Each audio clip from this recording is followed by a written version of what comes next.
Mula pa lamang sa pagsisimula ng programa, sinalubong ng mga voluntaryo ang bawat residente ng Mayniti. Malasakit, at taos-pusong hangaring makatulong. Isinagawa ang libreng konsultasyong medikal, pagsusuri sa kalusugan, at pagbibigay ng mga payo upang matulungan ang bawat pamilya na magkaroon ng mas maayos at mas malusob na pamumuhay.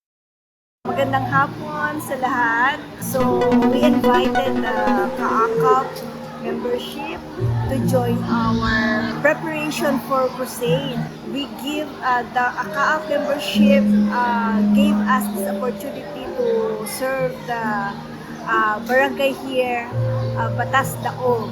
We are very thankful for the Kaakap membership for servicing the barangay through natural remedies and also bone setting especially. Doon po marami ang nag-join, nagpa-therapy. So we are very lucky kasi nagkaroon po ng time ang Kaakap membership to lead this medical mission.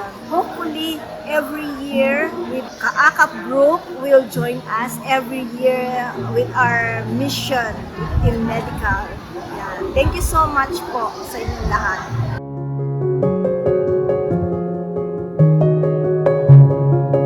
Ngunit higit pa sa serbisyong medikal ang layunin ng misyong ito. Sa bawat ngiting na ibahagi, sa bawat kamay na umalalay, at sa bawat salitang nagbigay ng pag-asa, na ipakita ang pag-ibig ni Kristo sa isang praktikal at makabuluhang paraan. Ang simpleng paglilingkod ay naging daan upang maipadama sa bawat isa na sila ay mahalaga, pinahahalagahan, at hindi nakakalimutan. Isa pong malaking pasasalamat ang aming ipinararating sa lahat po ng mamamayan ng Barangay Batas Dao sa pamumuno po ng Baylen Seventh-day Adventist Church at lahat ng mga opisyalis nito.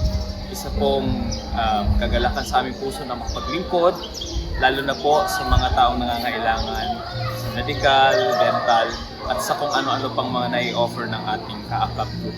Sa pagkakataong ito, aming pong ibinabalik ang lahat ng pasasalamat sa Diyos. Bukod sa mga taong nakilahok, sa mga taong nagsakripisyo, mga doktor, mga volunteers, isa pong malaking pasasalamat mula sa aming puso na kayo po ay aming nakasama sa araw dito. Sa next po na mga medical mission, na po ay makasama namin dito. Thank you po. Magandang hapon sa ating lahat. Akin pong ipinababatid sa atin pong mga kaibigan, lalo't higit sa Kaakap member team, ang isang taos-pusong pasasalamat sa inyo pong walang sawang suporta sa banal na gawain ng ating Panginoon. Ang inyo pong mga paglilingkod saan mang dakong ng mundong ito, lalo't higit sa Pilipinas, ay kami po ay nagpupugay. Lalo't higit ang distrito ng Bay District at kayo din po ang bayan ng Baylen, lalo't higit dito sa Barangay Batas Dao. Ang aking dalangin na ang patuloy na pagpapala, magandang kalusugan at lalo't higit ang inyong grupo ay marami pang mga mapaglilingkurang mga barangay, lalo't higit maraming mga taong mababago ang kanilang buhay dahil po sa inyong mga tulong. Muli, pagpalain po kayo ng ating Panginoon. God bless sa ating lahat. Taos-puso naming pinasasalamatan ang lahat ng mga doktor, healthcare workers, mga voluntaryo, mga miyembro ng simbahan, at mga katuwang na naglaan ng kanilang oras, kakayahan, at pagmamahal upang maisakatuparan ang misyong ito. Naway patuloy tayong maging instrumento ng pag-asa, kagalingan, at pagmamahal ng Diyos sa ating mga komunidad. Sama-sama sa paglilingkod. Sama-sama sa pagpapagaling. Sama-sama sa pagbabahagi ng pag-ibig ni Kristo.